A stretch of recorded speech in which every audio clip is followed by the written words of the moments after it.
Down Waffle. I was wondering if we could do a sound check real quick. Where are you going?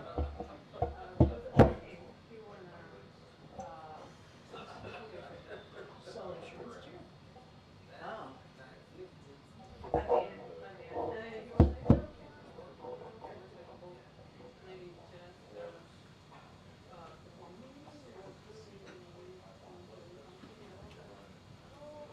You mean life insurance? All right, you ready? All right. Mic check. 1, 2, 3, 4, 5, 6, 7, 8, 9, 10. 1, 2, 3, 4, 5, 6, 7, 8, 9, 10. What was that? All right, sounds good. Thank you. Bye. No, you're good. No. Condolences. A-N-U-I-T-Y. Yeah. And I tell you, I don't really know much about them. Yeah, so I think okay. I know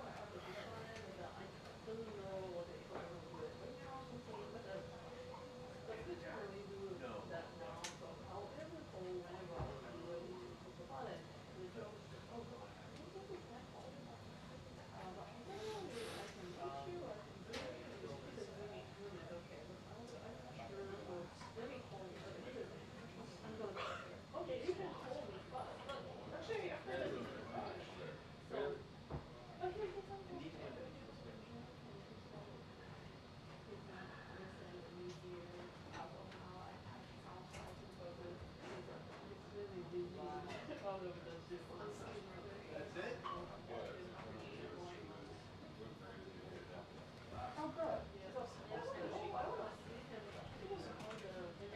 Okay. Perfect. So you're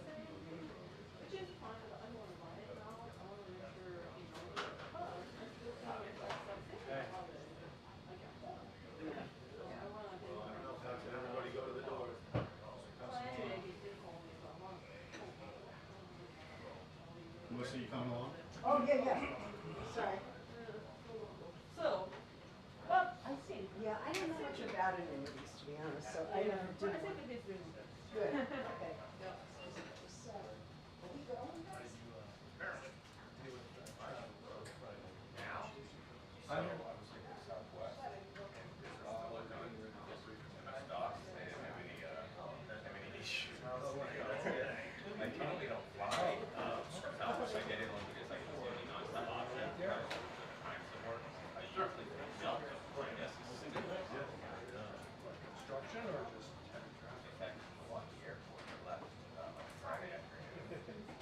Better get him something.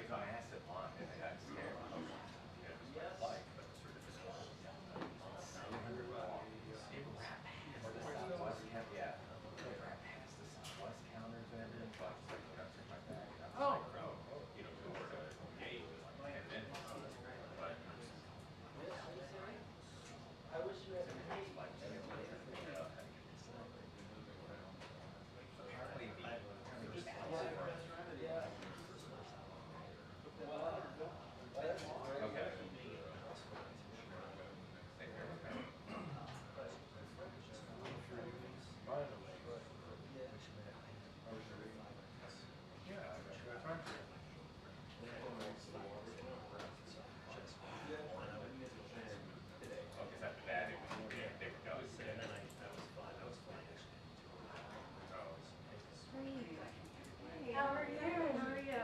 I am good. Except the past week we have been at 2:15. Did that just come out? Yeah. Yeah. Oh, and you guys are Like it's coming around.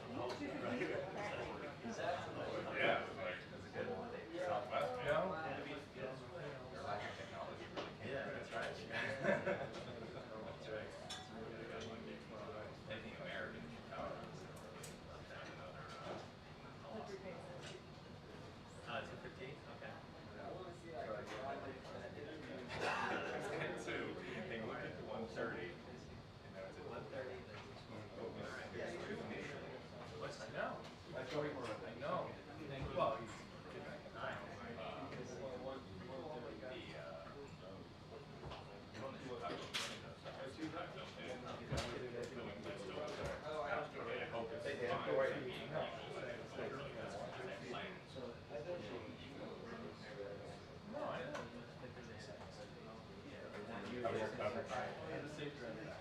I'm a familiar face. Yeah, I just had a call on them. I think there's a good reason for that. No, honestly, generally I would say you're correct. But I wouldn't discount the possibility of her feeling, especially face at some point where she might feel like I just need to. So it might benefit from today's special. Yeah. Wow. What's that?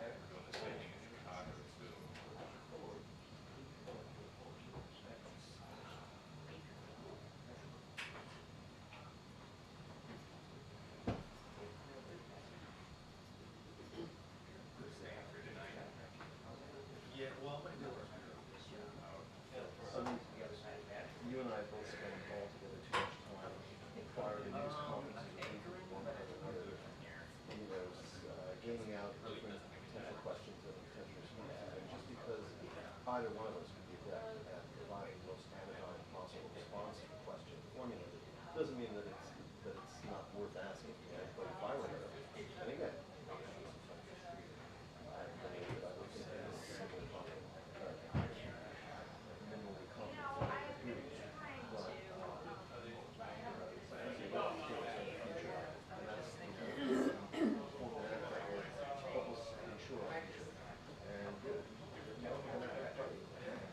And then the forces that insist that we're not the second one. Well, I get it. She can maybe say that, listen, I don't know if she has a head check or something. But that's what I would say. It's funny. The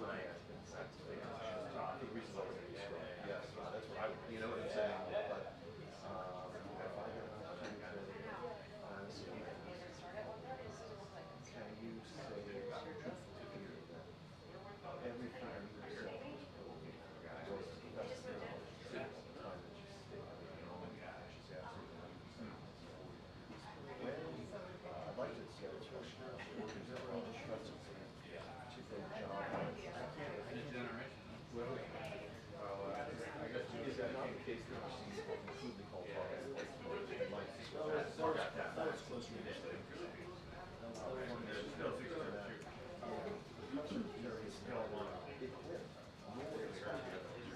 verify the accuracy.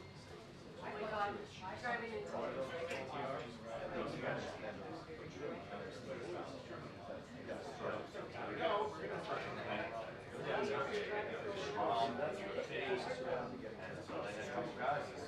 Yeah, he was over there because this thing is totally falling down.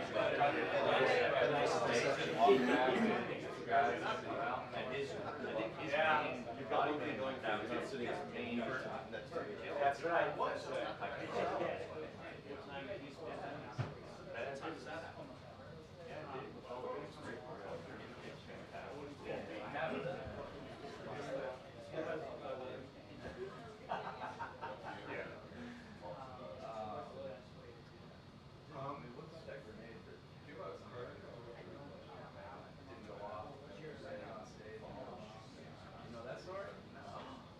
I know. Is it Herbert or W?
Well, Joey said the red team would fall under different. Oh. So then I would probably, but Sheila got. Then they're big people. They can.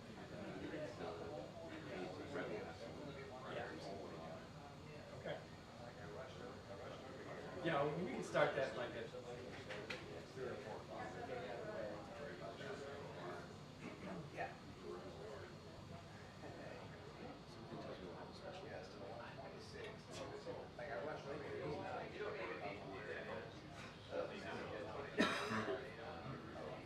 Why would you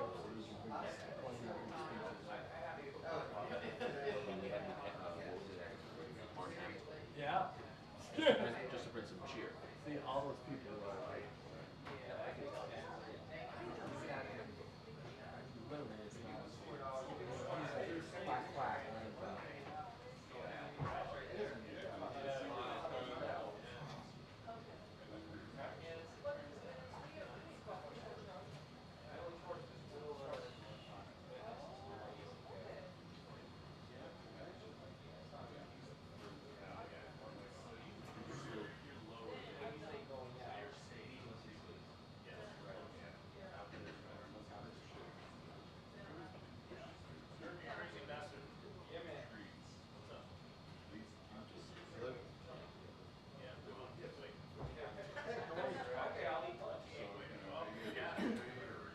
I sent her a text, but I hadn't heard back. I'm actually sitting in the briefing room if you want me to come see that.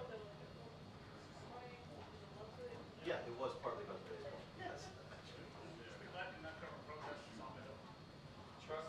That's very kind of you to do until 11. The thing is sitting in my storage bin downstairs, so get the green light off. Great gratitude. Thank you.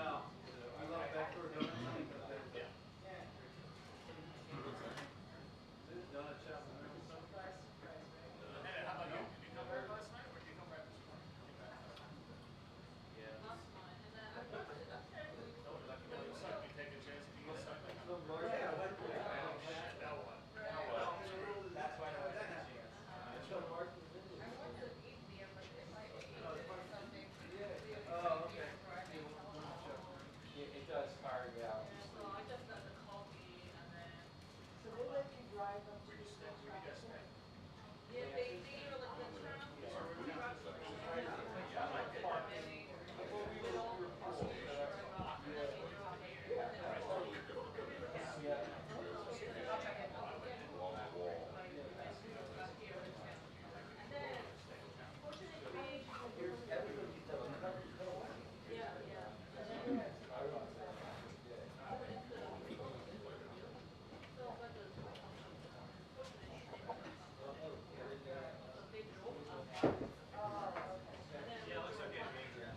Is that look better?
would have gone a different way now, you know, it's Commonwealth. He said, no, and I think he's doing great. In one sit-down interview, I did see Fox. So you don't have to. No? I did whether it's true or not. And so that's all. Dave loved it. I thought briefing it was great. back, then I'm not sure what was stayed. I just did some yes and off chance I could ask a question. She's like the rest of the years. Yes, there's fruit juice. But I did that.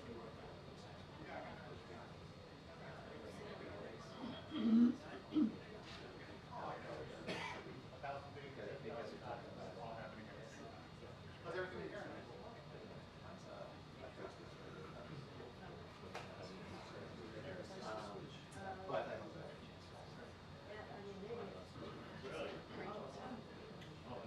Yeah. I should, apparently I should. Who's Andrew? Oh, that's fun. What kind of for? Oh, yeah,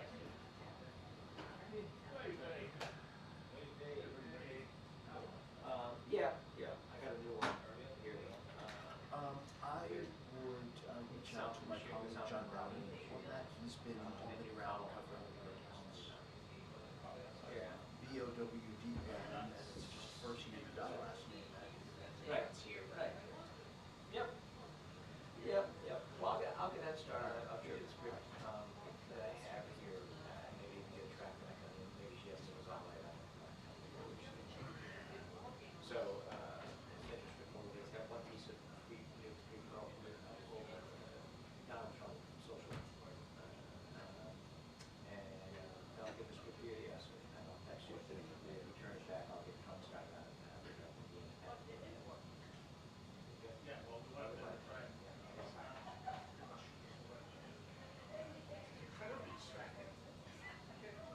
Figure it out yourself. See ya.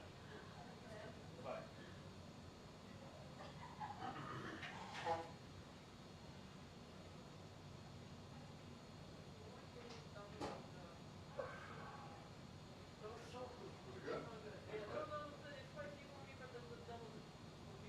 We're the same. Yeah, might as well. Yeah, but of course. Oh, okay, yeah, I usually hang up and do that, quite back. Yeah. Oh, Jesus Christ, really? I mean, American and JetBlue are gigantic down here. Yeah.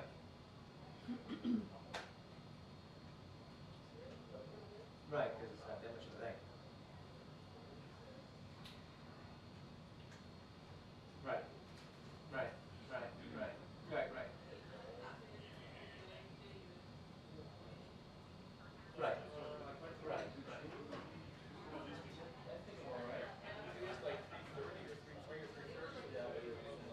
Yeah, I think like 10. Yeah. Right. And then you just want to last few weeks.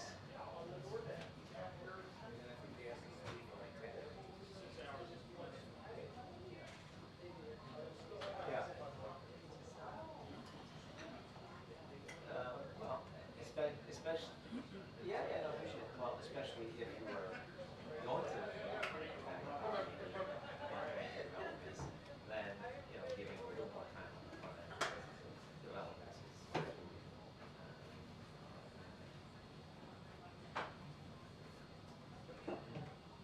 Right, yeah. Yeah. Yep. Right. She's a booger already.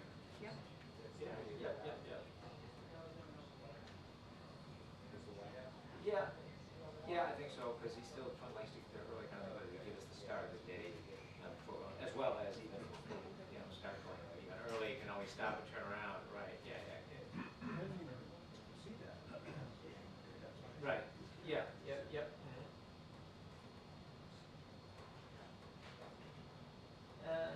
He kind of leaves it behind or something like that, but again, if it's dramatic enough to stop us from leaving or not, we have time to do that. Yeah. Okay, yep.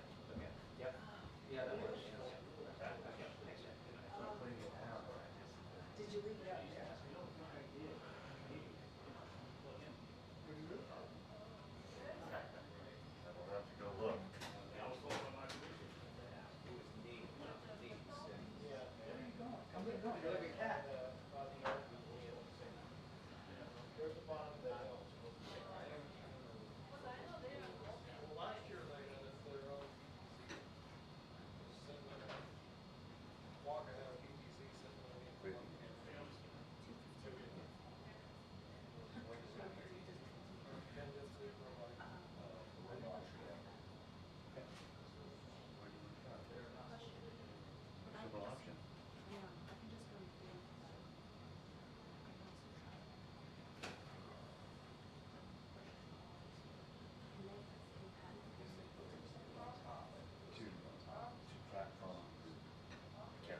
Well,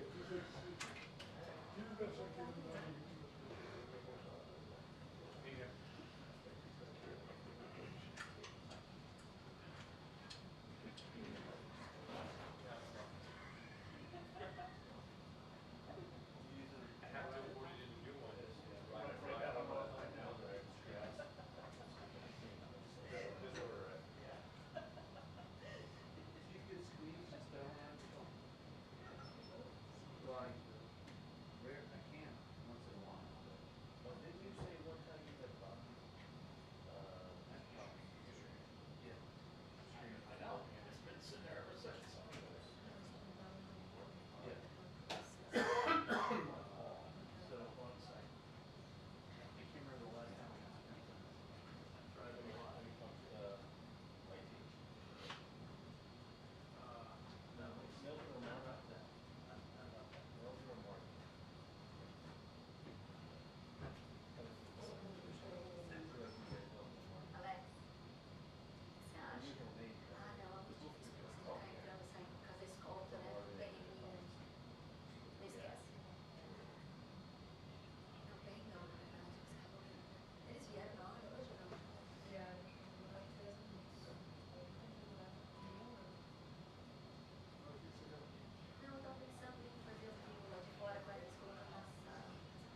present back on Yeah. SDI. Oh, yeah.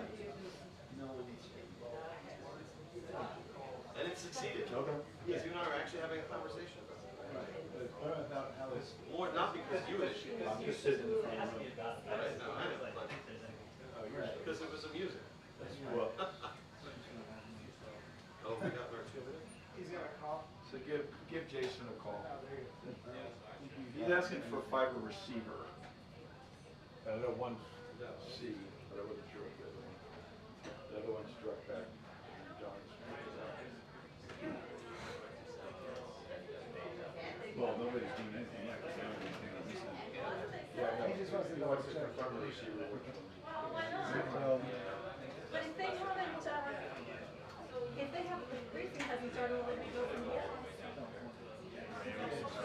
Stand there. I can start the briefing right now. Let me check with Joe. We just taking care of something.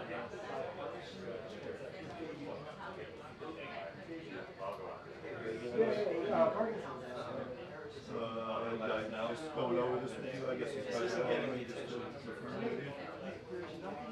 So the backup, lunchbox will be in receiver group C. Primary will be in the red bag. It's gone through. Which is what, +7 or -7? I know that's true for cats. I don't know if that's true for dogs. I don't even know if that's true for cats. That's what I heard. Oh, we're not in there, yet. We're still in there. We have a 7-year-old cat. Can He's if you want. 49. I wouldn't want to be up here at all. Call back. Hey, well, okay. All right. How you doing? Yeah, you bet. Okay. Okay. Have we ever heard the second one? Yeah. The third one is still there.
job. 2 hours. And to see what I found was That's a really long standing ovation. I guess Ay, ay, ay.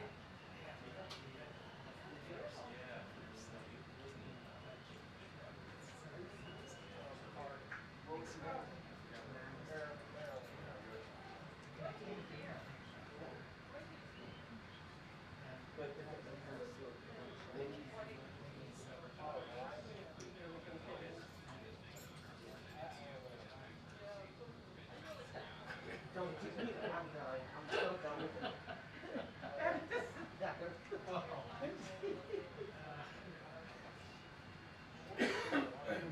You may have needed it.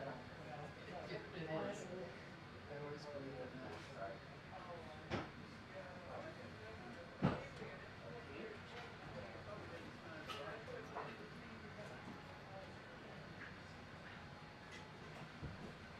It's been a long year this month, right? Long years. This week, This, yes, yes, yes. The month, the week, all of it.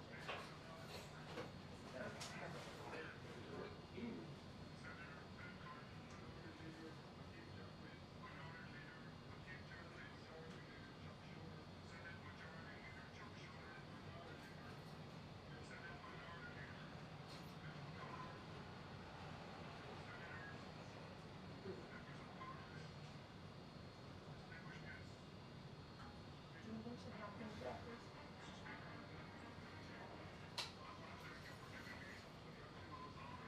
Does anyone else notice how on it the transcription unit is with Vice President Harrison's remarks these days? I mean, damn, this ended 1:05 Eastern Time. It's 2:08. I've never seen a Biden speech come out that quickly. Are you complaining or are you saying this is a good thing? It's not for me to do either of those things. I report But to you're you decide. But you're noting, duly noted.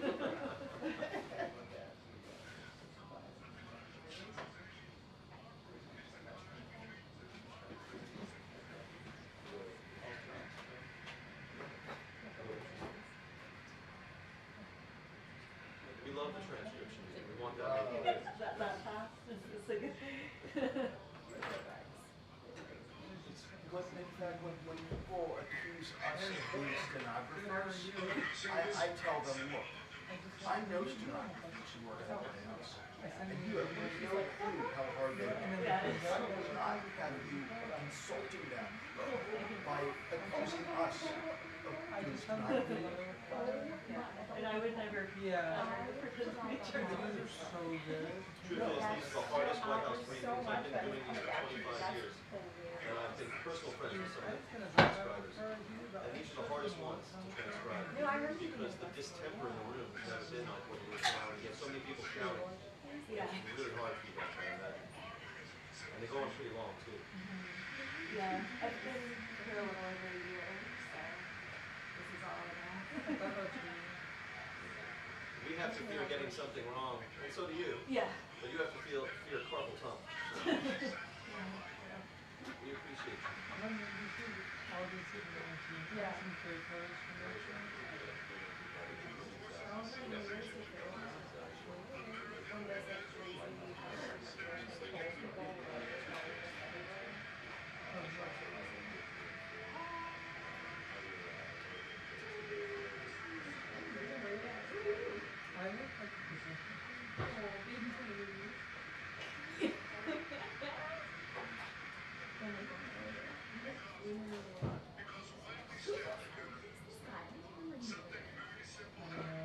But he was the video guy, wasn't he? Like, He did he was mention like that. at Tasty. Miriam. He works for Tone Hillside at USTA. As a dancer, we do.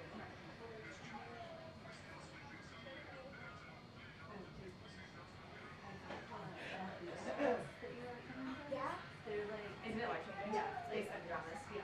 I wore them in Vegas, it was like 120. are you? That's awesome. What color? I got the black one. Why Yeah. is it? Yeah. I know I coffee copied everything else. completely. Doing now already. Getting too much It's sleep? amazing. Erin also is really selling young jumpsuits. I know. I looked it up and I was like, the pants made more sense for me. Yeah. Suits like in the. It's in the car. It's in the car. I know what you mean. I know exactly what you mean. Yeah. Yeah, same. They really know what they're doing. Yeah. Whoever's designing I the know. clothes. That's so funny. It's what we can wear. Like we do.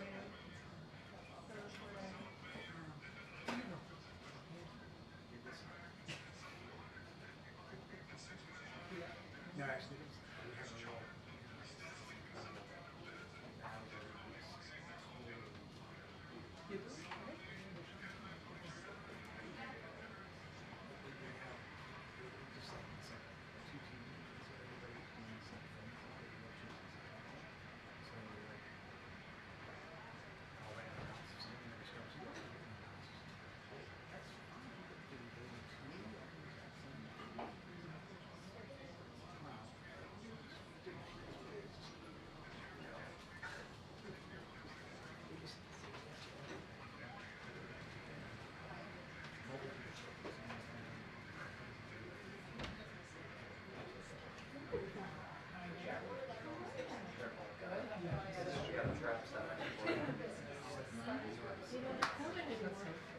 No more coffee.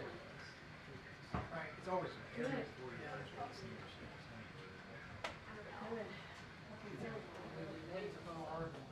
We're moving it again. Yeah.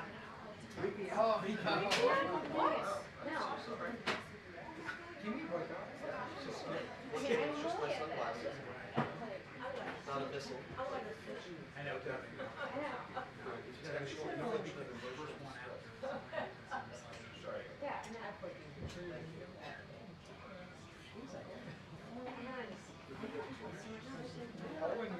Yeah. Well, I know, I know the thing too. I think they're not gonna judge on orientation. 1:30 to 4 is a ridiculous jump. Crazy to know. It's like. I mean, it's 4 or 3. Well, I'm sorry, 1:30 to 3. Sorry. Yeah, exactly. And also, I think 3 might be aspirational.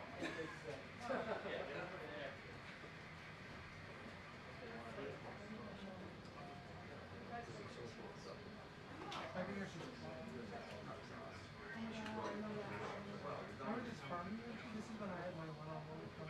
So they gave us pictures. They gave us like 5. I didn't go to class. They didn't let us because they did it.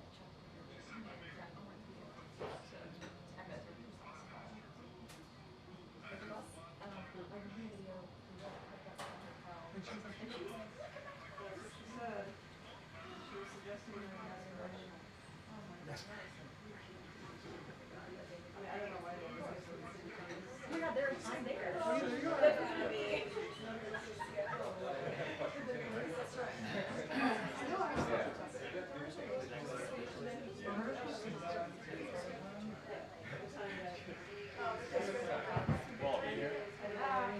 I watched it.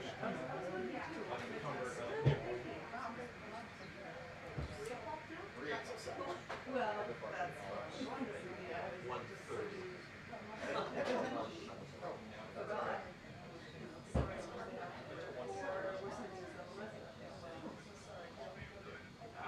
I'll grab it now.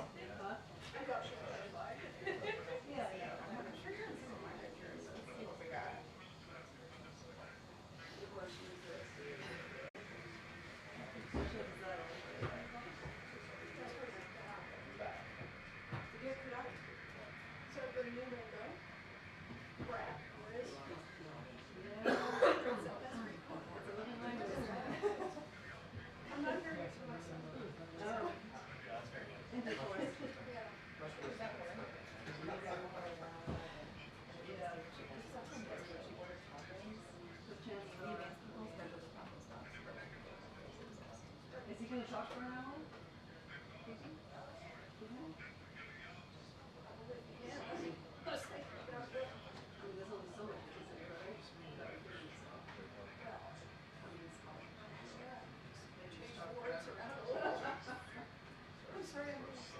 I'm just trying to figure out whether this would go start before 3 or after 3.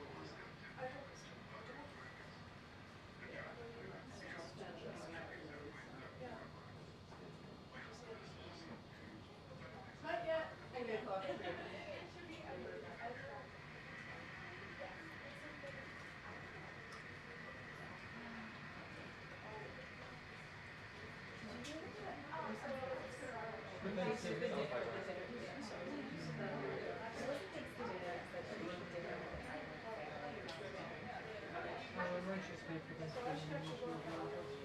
Yeah, oh, I remember that, yeah.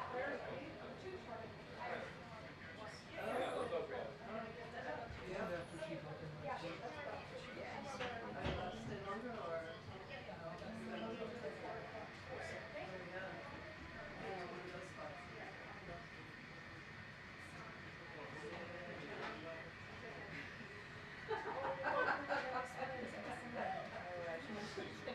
That's good. Did you find it, the question is, do you know the state? My last one girl, like, she got out there in December. Right. No. Oh, yeah, I think we're gonna get Yeah, so I was, like, I go from October to her becoming the next person. Oh my god, that's so funny. Yeah. You know, I got pulled off early. Right. So my last time was like, yeah, October 27th.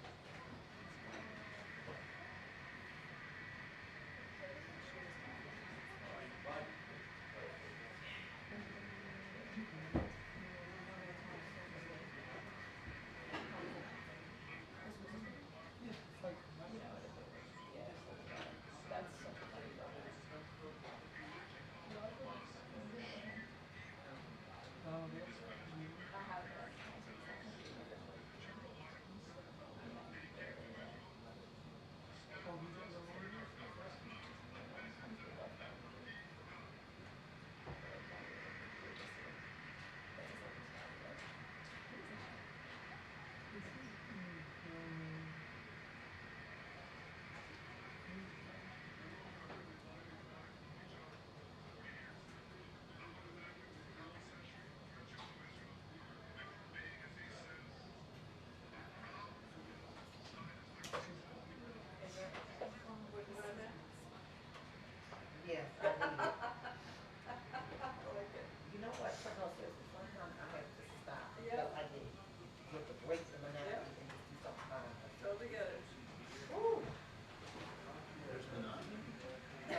here, but it's like on fire up there. Literally bring a coat for indoors.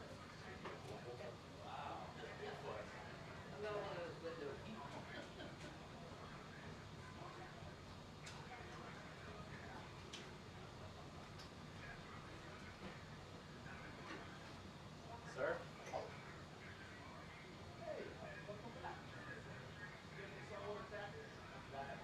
I meant to get it, but I've been up there so long I didn't want it anymore.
Thanks for real this time?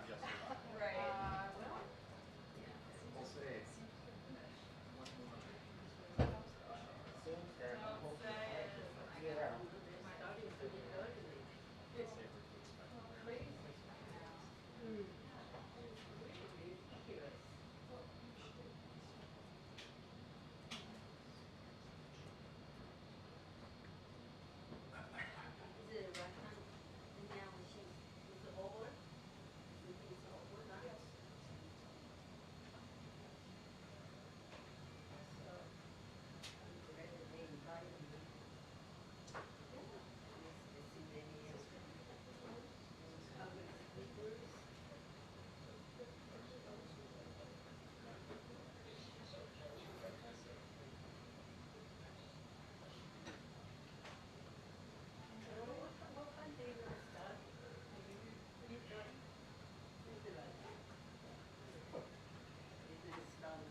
All right, this time it's for real.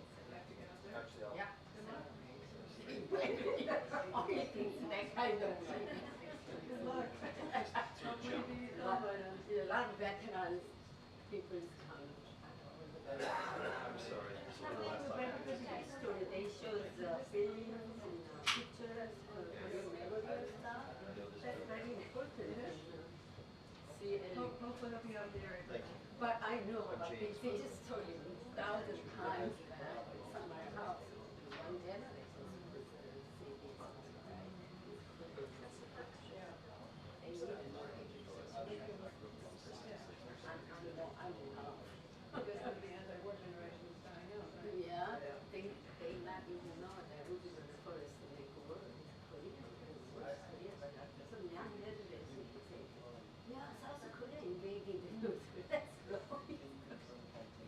They may be brainwashed. That's all we need. They may be brainwashed somewhere else. Or far right.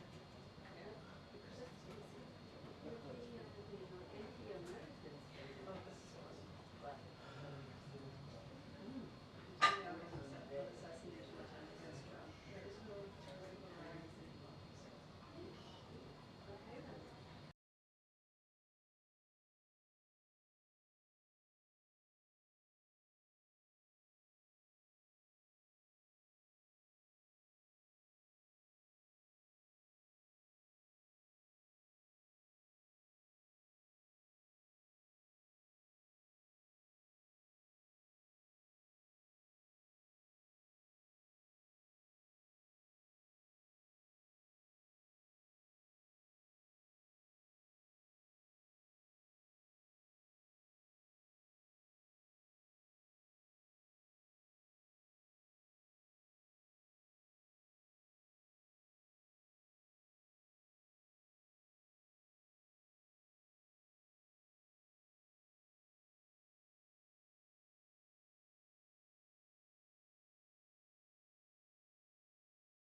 Send a 2-minute warning when there's a 2-minute warning to send, Times 2 minutes. which tells me nothing.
Yeah.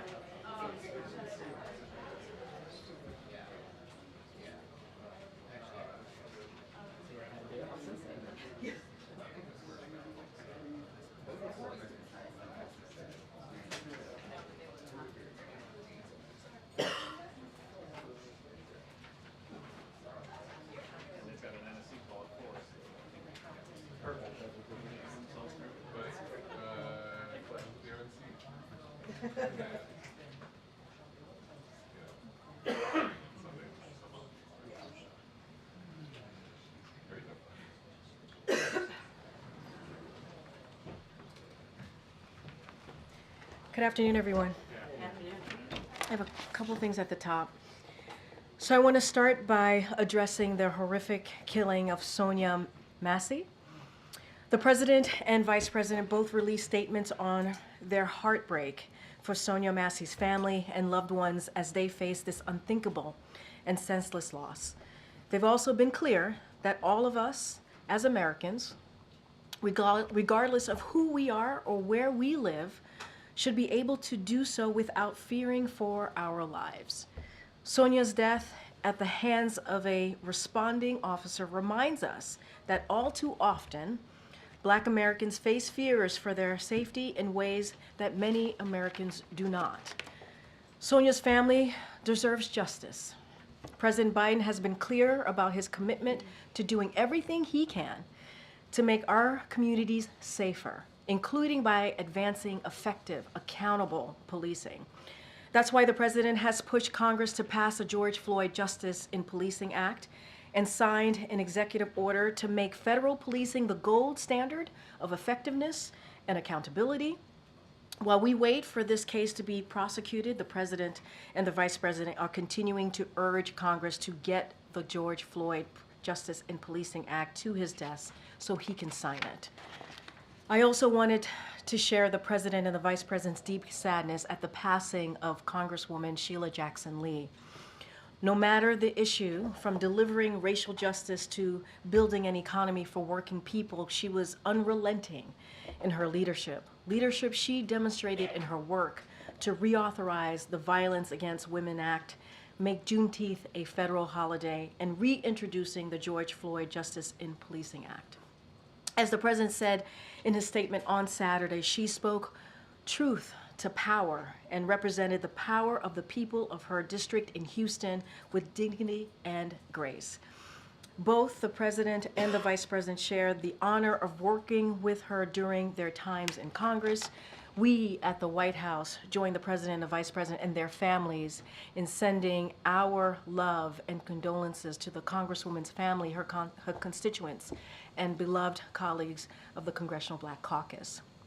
Later this evening, after the president's speech, First Lady Jill Biden will travel to Paris, France, to lead the U.S. presidential delegation to the opening of the Paris 2024 Olympic Games.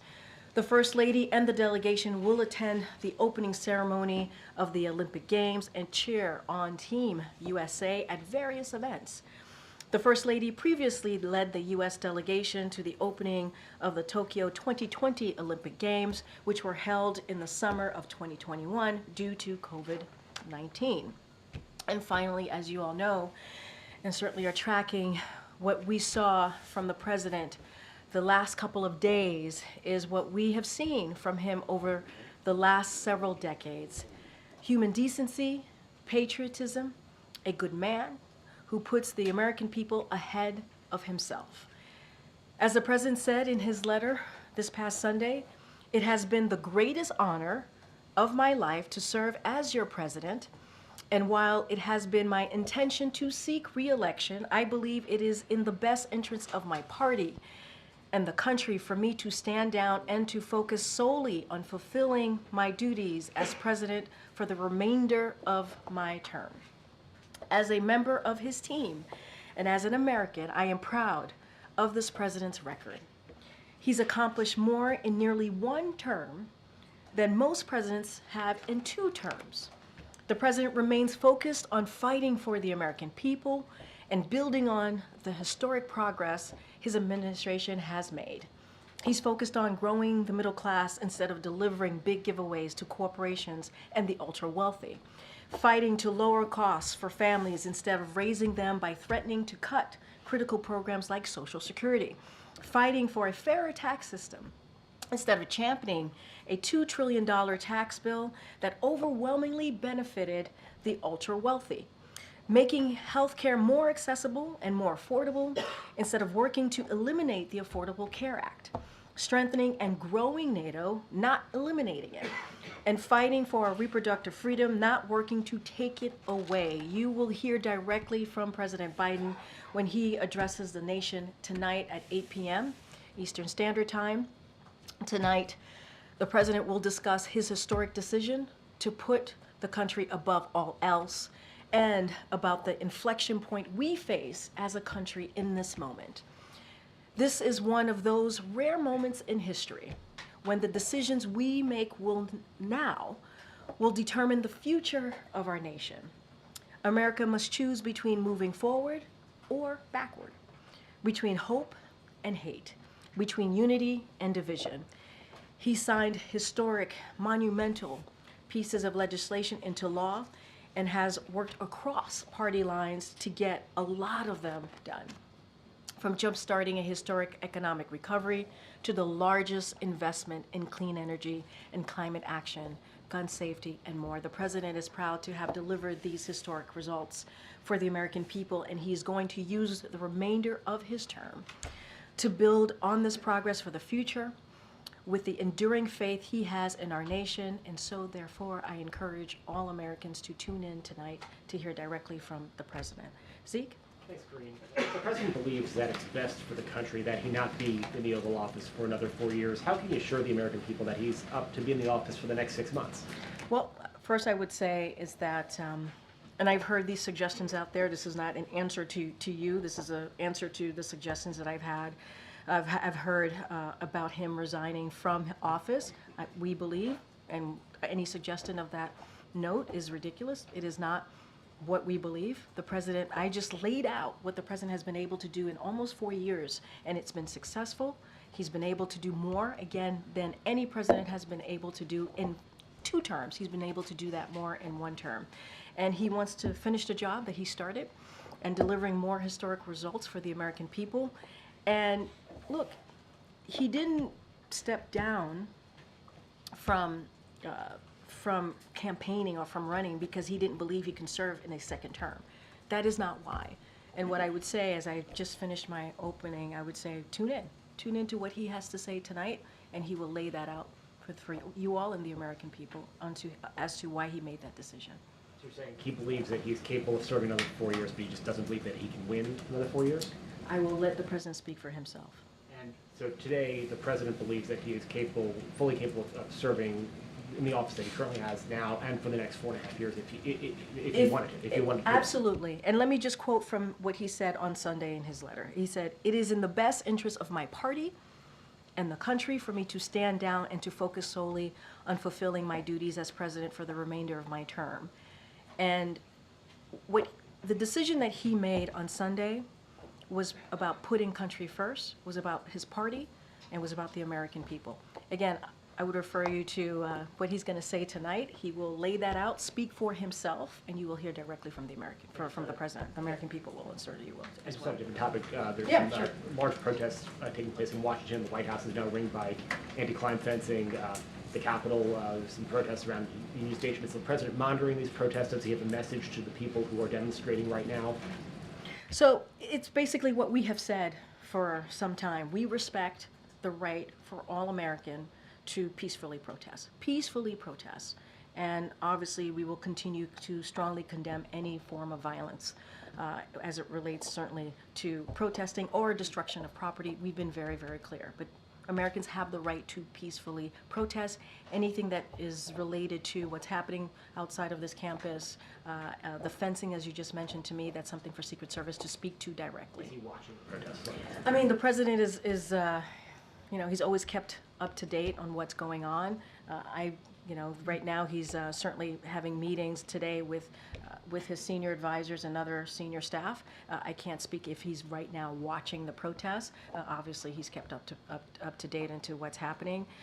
But what I can say right now, we respect everyone's right to peacefully protest. We understand that this is a painful moment for many, many communities, but obviously, we're going to continue to strongly condemn any form of violence or any destruction of property. That is something we've been consistent on. Go ahead, Nancy. Thanks, Green. You read the president's statement where he said that it's in the country's best interest for him to step aside. Why is it in the country's best interest for him to step aside? Does it have to do with his health or It does not have to do, they have nothing to do with his health. Again, the president's going to speak to this directly to the American people tonight in prime time. I know many of you all will be watching it. There are specials going on tonight. I promise you, he will speak to this directly to all of you tonight. But in his letter, he talked about the country, he talked about the party, he talked about the moment that we're in right now. It is not about his health. I can say no, that's not the reason, but hear him out tonight. And the president denied for weeks, and you denied for weeks, that he was even thinking of stepping aside. What changed from all those days that he had that message to Sunday? So look, he's going to address this as well this evening. Let him speak for himself. But here's what I will say. And I think we gave a little bit of a TikTok to all of you. He met with a small group of advisors on Saturday evening, and with his family, and was thinking through how to move forward. Sunday afternoon, he made that decision. It was in a very short period of time, as you can imagine. And then at 1:45, he got on the phone with some of his assistants to the president, some advisors. He let them know, and then minutes later, a letter went out.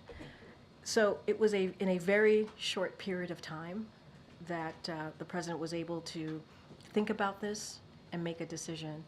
But I would say again, the president's going to address the American people. You will hear directly from him tonight. Can you talk a little more about how he's feeling after making such an extraordinary decision, like you said, making it quickly? Yeah. Did he feel bullied to leave the race? I'm going to let the president speak for himself.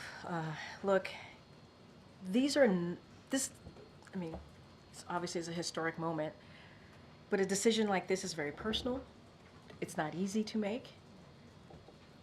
And I think there are very rare politicians who could look at the situation and make a decision, right?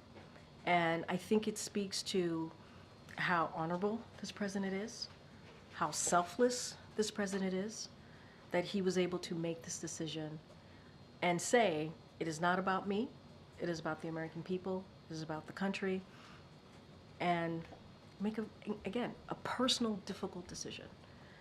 And so I think that speaks for itself. I really do. I think that speaks for itself. And in the letter, as you all know, he said that he wanted to address the American people, was going to give remarks about his decision. And now we've come to that day where he's going to speak directly to the American people later tonight. And he's going to lay out what it is that he wants to say, what he believes the American people want to hear directly from him. Just switching gears a little bit to Sure. Netanyahu's remarks on Capitol Hill. We've heard Republicans voicing serious criticism against the vice president for not being there, her team insisting that it was a scheduling conflict. But how do you respond to that? What does it say about her priorities, the administration's priorities, that she was not there? So let me just first say that the vice president has been unwavering in her commitment to security of Israel. As you know, she's been a partner with this president for the past 4 years, not just domestic issues, but obviously also foreign policy issues. She's going to meet with the Prime Minister, Bibi Netanyahu, when he's here. And so, again, has been a critical partner in ensuring that Israel can defend itself and to secure hostage deal. As you know, the president, we've been talking about that for some time, making sure that we have this hostage deal. She's been a partner in that. And that's what I can certainly say, that she continues to be supportive to Israel, making sure that Israel's security is ironclad, as we have been, as the partner, as the president has been, and she's going to meet with the prime minister. Given the historic nature of Kamala Harris being the top of the ticket, does the president have any regrets about the way that he handed this enormous responsibility off in such a, unusual, shortened, kind of truncated fashion, not having her have a normal ascendancy to that top position? Oh, I mean, the president has no regrets. Let's not forget, the vice president obviously has been vice president for more than 4 years. I do not see anyone who is more qualified to step in this moment, right? She was a senator, she was an attorney general, she's been a partner to this president, a critical partner, as I've said. I've listed out what we've been able to accomplish in the last 3.5, almost 4 years, an unprecedented record. She was a partner in that to the president. And so, look, this is, again, a decision that this president made. And I think he is proud to have made that decision. I know so. You saw it in what he has been able to say since Sunday.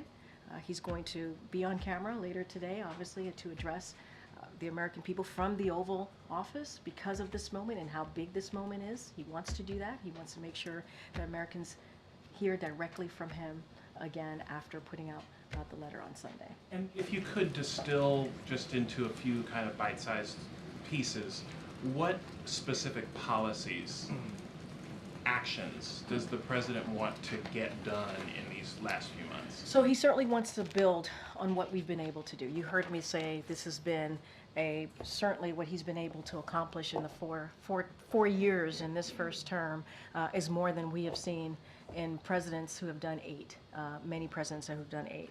And he is going to be known as a consequential president of his time.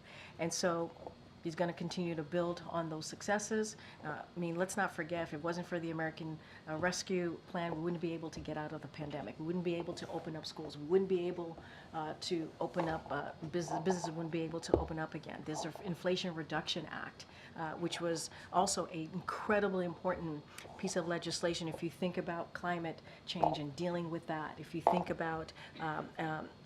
about being able to beat Big Pharma, you think about the infrastructure legislation, which was done in a bipartisan way. This president was able to get that done. CHIPS and Science Act, again, a bipartisan way. This president was able to reach across the aisle and get that done. You think about NATO, making that stronger and bigger. I mean, there are many ways. I'm just naming a few things that the president's been able to do. Look, both of them, the president and vice president, are proud to have delivered these historic results, and we're going to continue to figure out ways on how to build on this progress. So that's going to be his focus. We will have a lot more to share. I'm not going to name out policies at this time, but you certainly will hear from this president. He's going to run through the finish line. No concerns about being a lame duck? We don't see ourselves as a lame duck president at all. In this period of time, this is a president that has been incredibly successful, and he's going to do everything that he can to continue to fight for the American people. I would say stay tuned. Watch. Thank you, Corinne. I have 2 questions, one on the vice president and then one on the president's decision. First, it's clear that President Biden and Vice President Harris have met regularly, including their standing lunches from the outset of the administration. But I'm wondering now, since he made his decision, if there are any plans to increase the cadence of those interactions, or if he plans to include her in more of his policy-making processes. How will that relationship and that involvement change? So what I can say is the president and the vice president speak regularly. They see each other regularly. You named some ways of how they've been able to do that, to stay in touch and see each other in person. Look, the president is committed to being president and leading this country forward in the way that he believes that Americans want to see this country moving forward.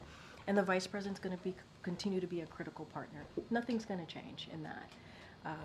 But they're going to continue to engage, interact, and have important conversations as it relates to policies and moving forward. That's not going to stop. I'll leave it there. And on the timing of his decision, it's now been widely reported that when Senator Chuck Schumer went to visit with the president in Rehoboth, a week ago Saturday that President Biden said, I need another week. What did he need another week for? So here, I'll say this, they had a very good conversation, the president and Senator Schumer. I'm not going to go into their private conversation. I'm not going to go into particulars, but it was a good conversation. You said it was a very short time frame in which the president was In making was that advised decision, right? When and he made started the thinking decision. about it and making that decision, it started Saturday evening, and on Sunday afternoon, he made his But decision. it sounds like he was presented with data a week prior. I'm just not going to get into specifics. It started Saturday evening. The next afternoon, which was Sunday afternoon, he made that decision. A small group of advisors, including family, was with him on Saturday night, and then Sunday afternoon he made the decision.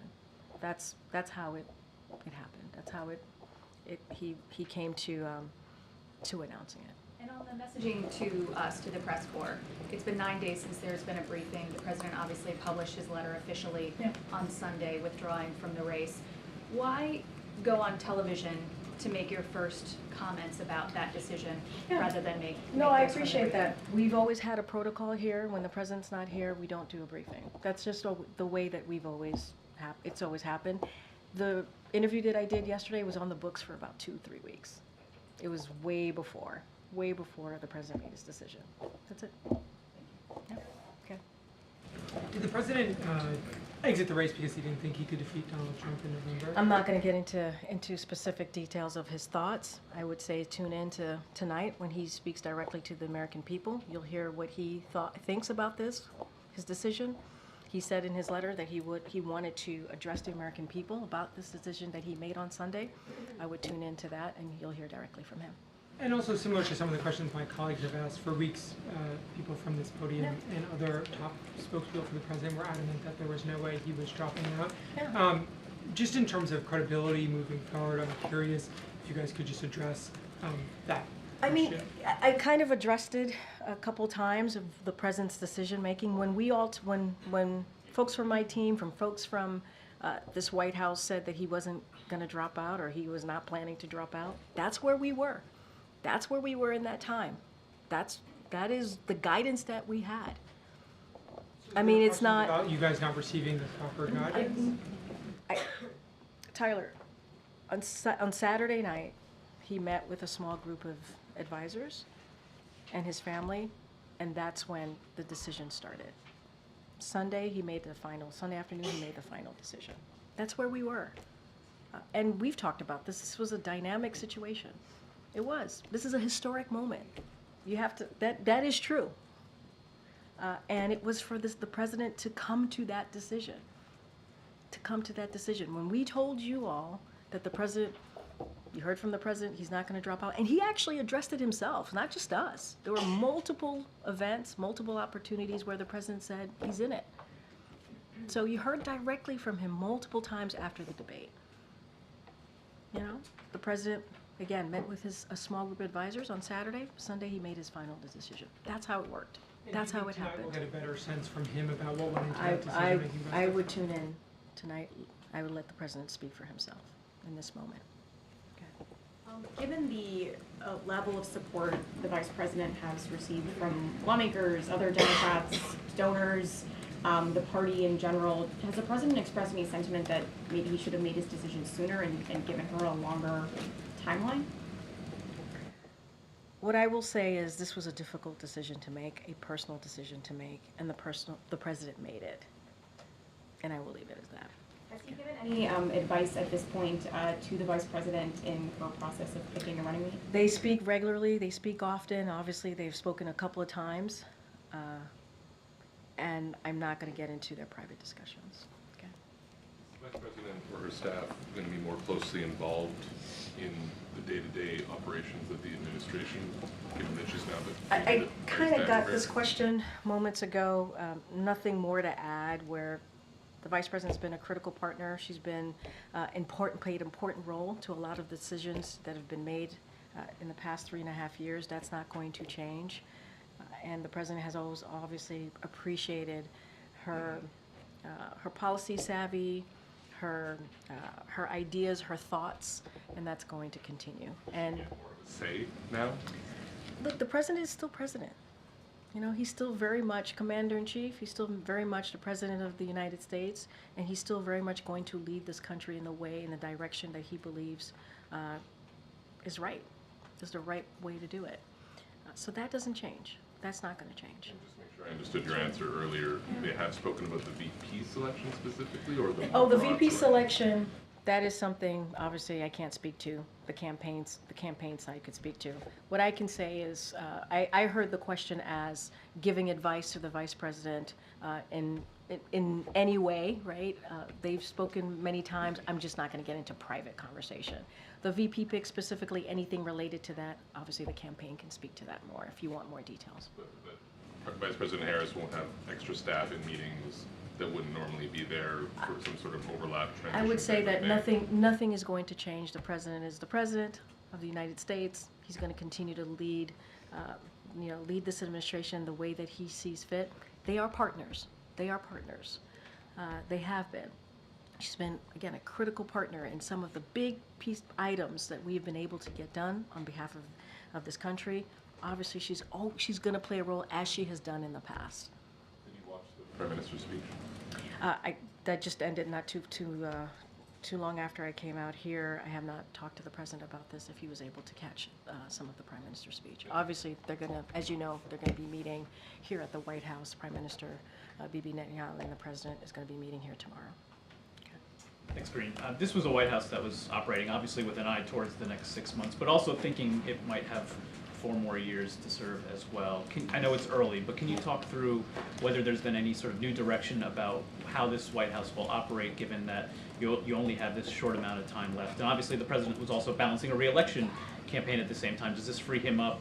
Are there considerations being given to what else he might be able to do that he might not have? So, don't have any policy announcements to make at this time. The president is going to continue to do what he has set out to do for the, next several months, even while he was indeed running for re-election, which is pretty consistent, building on the accomplishment that he's been able to get done.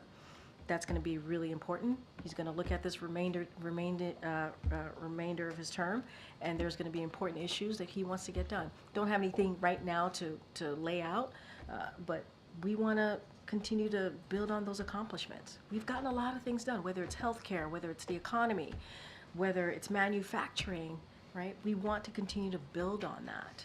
And so the president is determined. He is determined to get that done. One of the first major initiatives that the president asked the vice president to lead was to oversee the diplomatic work with Central American countries as it relates to flows of migration.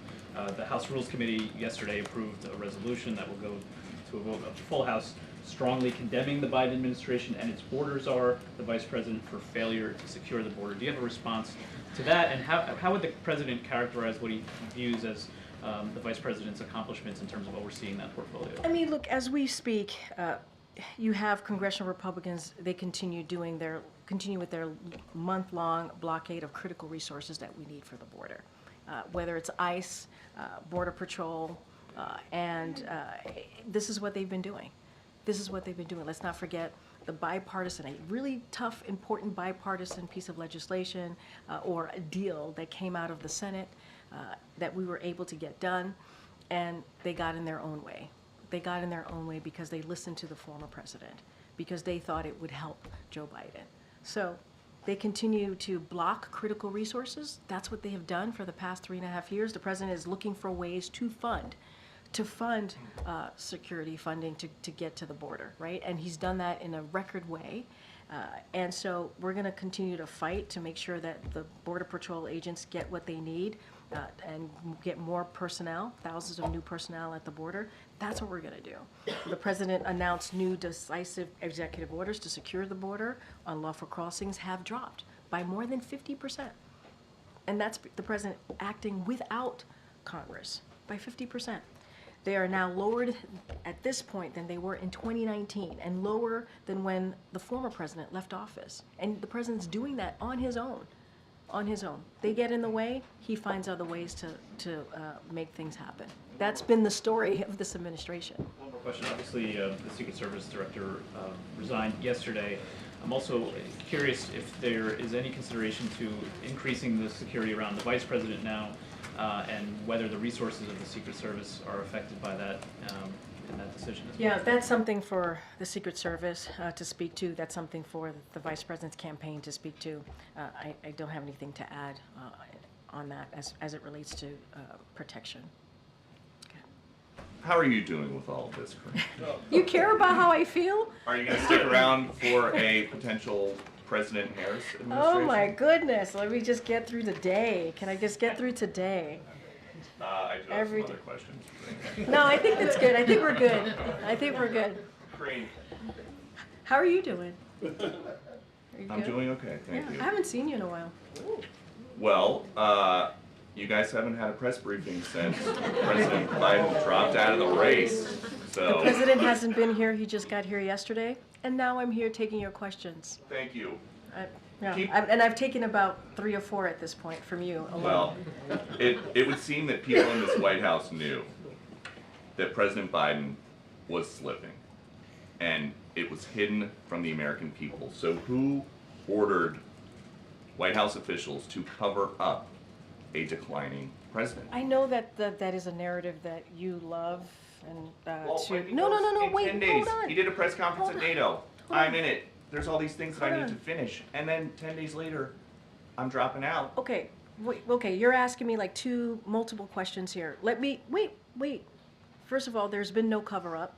Want to be very clear about that. I know that's the narrative that you all want. Wait, no, you can't. Well, Okay. I've been with President Biden for 5 Are years. you going to let me answer the question? Would you at least admit that the debate was not just a bad night? Wait, can I answer the question? Yes. All right, are you sure? Yes. Okay.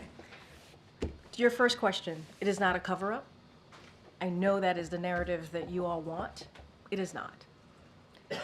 I'm going to say this again, and you're going to hear directly from the president. I hope you listen tonight.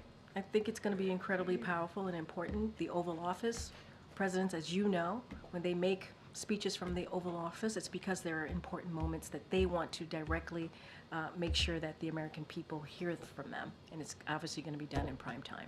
I would listen to the president. And then what I will say is that it is not easy making a decision that the president made on Sunday. It is just not. It is not. And as you all reported, it is historic.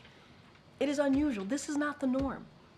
And making a decision like that for someone who has been in public service for 54 years, U.S. Senator for 36, President to Vice President to President Obama for 8, and now a first term as president himself. These are not easy decisions to make. They're just not.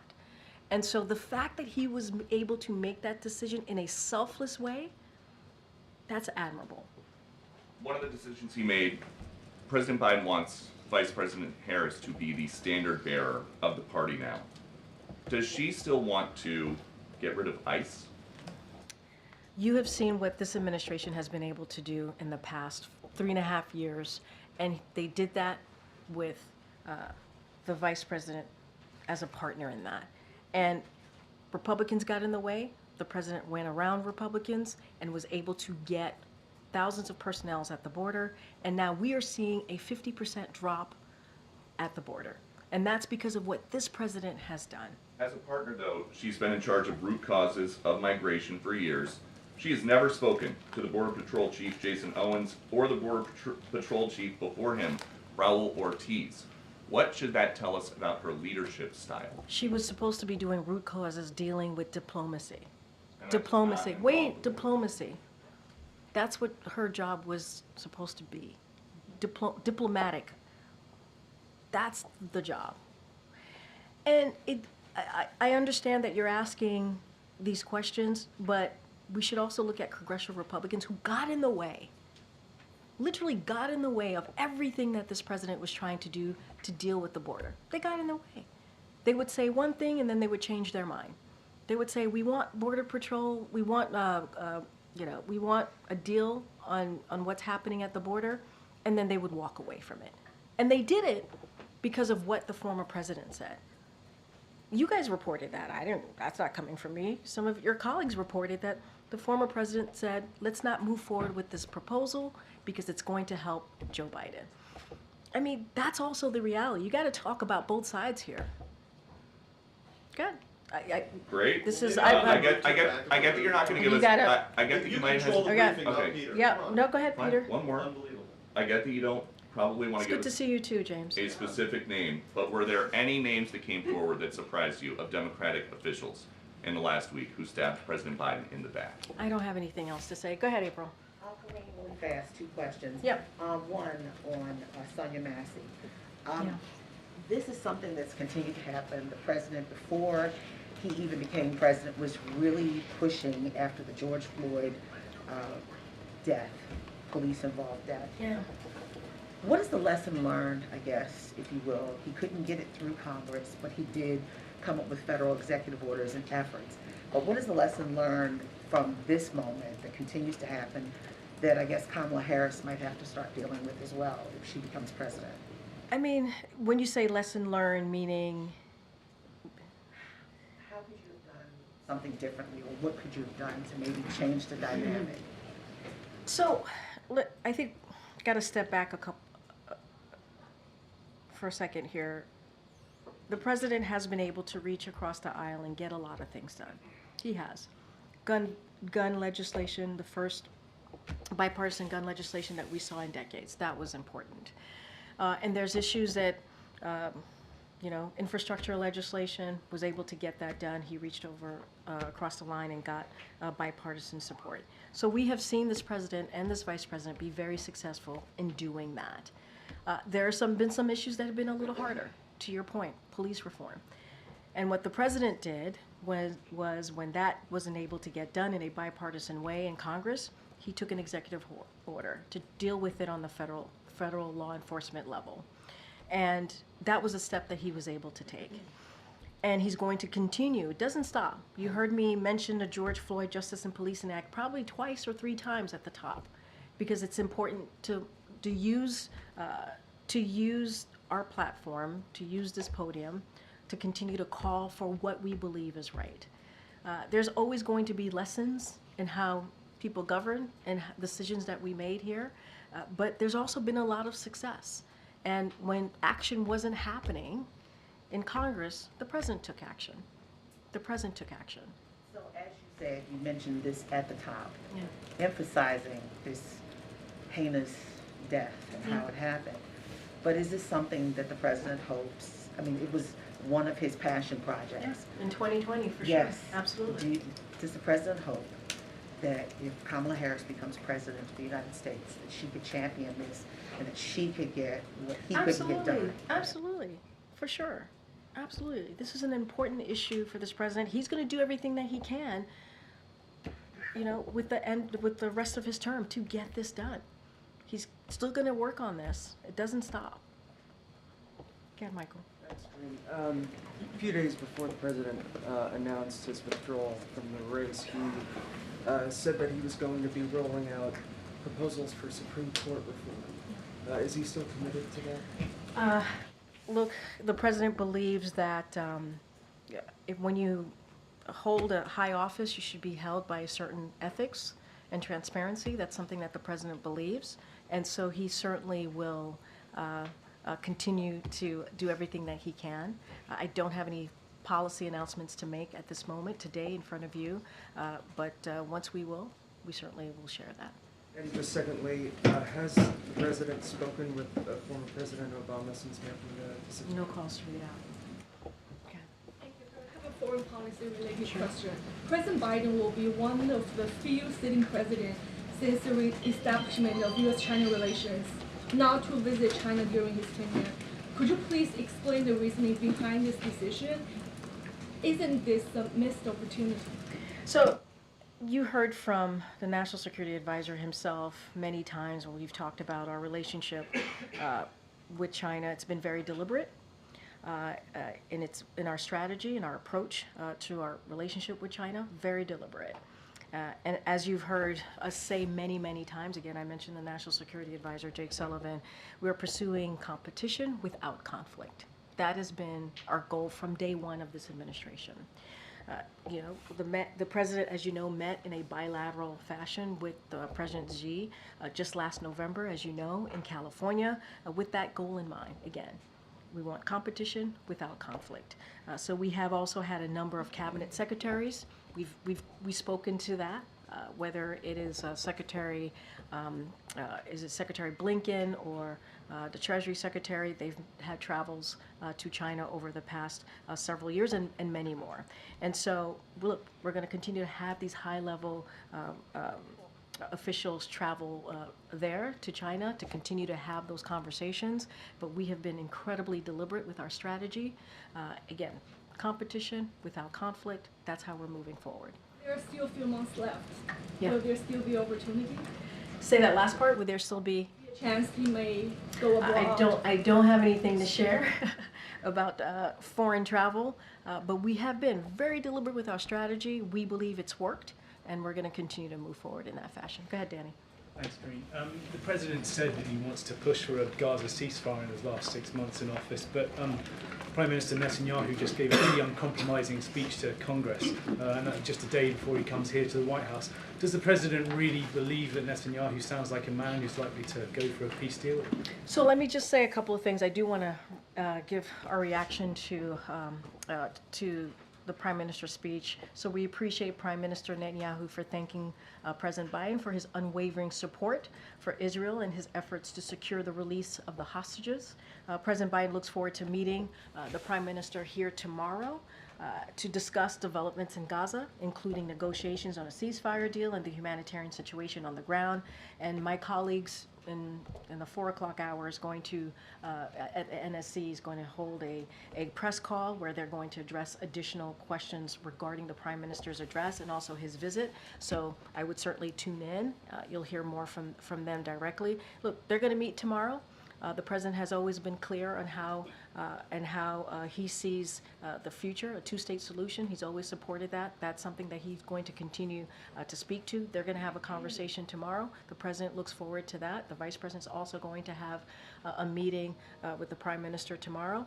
And so I'll leave it there. But the National Security Council is going to be doing a press call, so I would certainly refer you to any further questions that you may have on the visit. I've got no sense of whether he does have any confidence that this is really an achievable goal in his last 6 months. I believe that the president is optimistic. This is a president that believes that anything could happen if you stay focused, if you work hard towards it. So he's going to be optimistic. The work continues. And that's not going to stop him for sure. Yeah, Jerry. Given that you've had a lot of questions about the president's agenda here over the next 6 months, I'm curious, does the president believe that some of what he'd like to get through Congress between now and the end of the year is made easier if he's not a candidate? I don't quite understand the question because he's not on the. Does he think that it'll be easier, harder, the same to kind of get some of these things that he's been struggling to get through Congress through now? Well, first of all, this has been, the fact that the president has gotten this much done, right? The historic pieces of legislation. Wait, hold on. You guys got to give me a second to answer, to actually warm up into the answer. So, look, the president has gotten a lot done. Historic amount of legislation passed. Historic pieces of legislation passed, and that wasn't done with an easy political climate. Right? It's not. I mean, I think you could agree with me there. And so, look, we're going to have more to share on what the next several months, the final several months of his term is going to look like. We will share that. The president wants to continue to build on those historic initiatives that he was able to get done. This has not been an easy political climate, and some of that work he did it in a bipartisan way.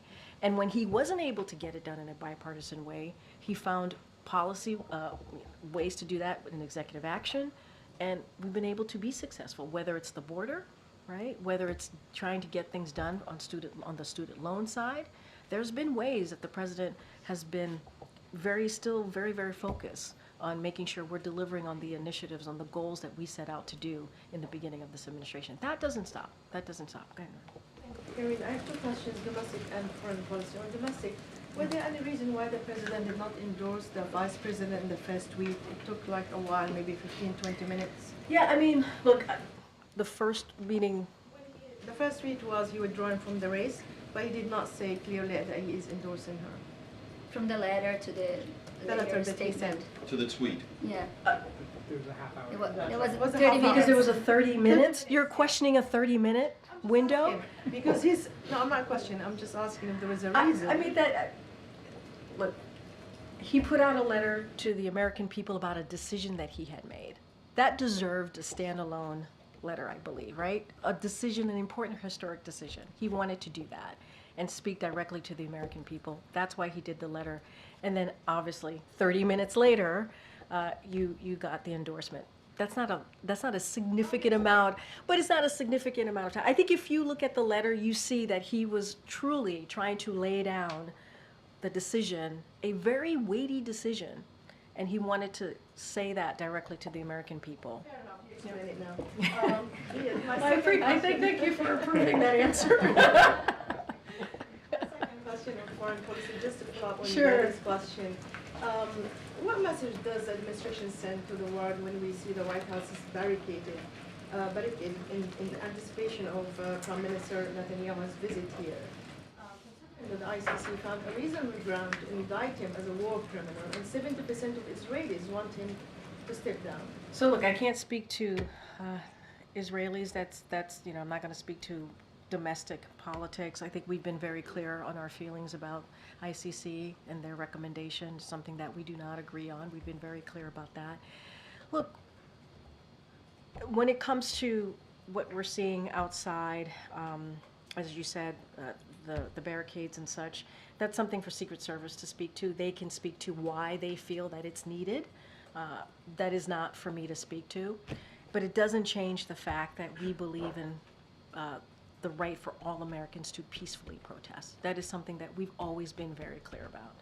It is the right of all Americans to peacefully protest. And we understand that this is an incredibly painful moment for many communities, and we respect that. And also, in that same vein, we're going to strongly condemn any type of violence or destruction of property. That is something that we've been very clear about as well. But peacefully protest, that's something that we support. I can't speak to, there's reasons why the Secret Service is deciding to do that. That is for them to speak to directly. Okay. Okay, Markel. Hi, thank you, Karine, very much. Karine, you were saying how difficult was this decision for President Biden. What is his mood since he took this decision, and what will be the tone of the address tonight? Also, what did he decide to do from the Oval Office? I wonder if he's going to do a campaigning from... So a couple of things. Look, I saw the president not too long ago, a couple hours ago. He's determined. He's in good spirits. He wants to speak directly to the American people tonight. That is his focus. He is doing it from the Oval Office because, as many of you all reported, and we agree with all of you, this is an important moment. This is a historic moment. And this decision was a big decision, was an important decision. And Oval Offices are used for moments that, I would say, moments like these that are historic. So he wants to do it from the Oval. He's going to do it in prime time. He's going to speak directly to the American people. I would say, again, tune in. You'll hear from what he has to say. And I think it's going to be important. I think it's going to be important. Expect that he's going to ask people to vote for Harris from the Oval or doing any kind of campaign? It's going to be a speech, I believe, we believe, that is going to be important for the American people to hear directly from this president in this moment, in this historic moment. And I'm not going to get into details, get into specifics. I've said this many times from here, I'm not going to get ahead of the president. This is his opportunity to explain that decision and for the American people to listen in. So I know I got to go. Go ahead. Thanks so much, Queen. Can you give us any more color about the preparation for the speech? Who's been helping the president write it? If he's been sounding, using anybody as a sounding board? I'm not going to go into details. Obviously, this is a speech that the president's very deeply involved in. You don't use the Oval Office often. You use it for incredibly important moments. And that's what you're going to hear tonight. I'm just not going to get into specifics as to how the president is preparing. I will say this, obviously his senior advisors are always heavily involved. And this is a president that's taking this very seriously, very focused, like he does with any other speech. And so, tune in. And can you say whether or not you'd be willing to have the president's doctor come to the podium, particularly given that the president does intend to serve out his term, and there have been a number of questions about, his fitness for office. Some of those questions could be settled if perhaps there's if his doctor would come to the podium, or if more medical records could be released. You heard from the president's doctor, I believe, every day that he had COVID. He gave his assessment of what was going on, what was happening. There was a memo that was sent out to all of you. Obviously, the memo was given to me, and we shared it publicly. I don't have anything else. And you've heard me say this many times. There was an extensive medical evaluation that was done, physical that was done in February. You all have that. I just don't have anything else to share from here. All right, thanks everybody. I'll be back tomorrow.